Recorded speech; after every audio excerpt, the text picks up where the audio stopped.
My parents spent a fortune planning a grand wedding for my sister. But when it was my turn, they didn't even bother to show up. When I called to ask why, their cold reply cut deep. "Enjoy marrying your plumber. We won't embarrass ourselves with you." I just laughed and sent them one photo of my husband. Moments later, they started calling me in a panic.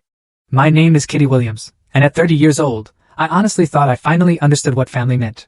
But the day my own parents, the people who were supposed to love me unconditionally, refused to even attend my wedding, all because they thought my husband was just a plumber, that's when my entire world, and theirs, shattered. And trust me, they had absolutely no idea what kind of storm was about to hit them. I grew up in what most people would call a fairy tale.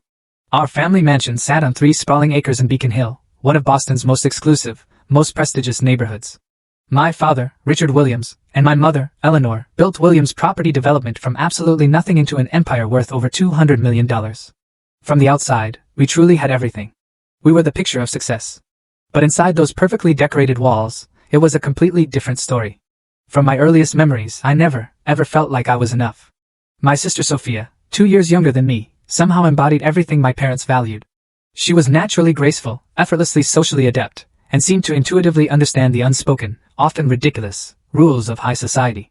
"Kitty, why can't you sit properly like your sister?" my mother would sigh during our elaborate, often excruciating, dinner parties. Or, "Look at how Sophia speaks to Mr. Johnson. That's how you build connections." I tried. God, I really tried. In 3rd grade, I brought home a report card with straight A's. We called them 2+, proudly placing it on my father's desk in his home office. "Good job," he muttered, without even looking up from his computer. The same year, when Sophia brought home B's and C's, they took her out for ice cream and bought her a brand new dress. Because she tried her best. My mother explained, as if my straight A's were just expected. The pattern continued relentlessly throughout our entire childhood. For my 16th birthday, I received a card with $50 inside. 3 months later, when Sophia turned 16, they surprised her. A brand new BMW convertible, gleaming red, sat in our circular driveway, complete with a giant red bow. My mother saw the look on my face, the raw hurt, and casually offered, "Your sister is more social. She needs a car to visit her friends. You just go to the library anyway." She was right. I did go to the library. I loved learning. I found solace and comfort in books, in knowledge, rather than the shallow, often empty, social gatherings my parents dragged us to. My academic achievements continued right through high school.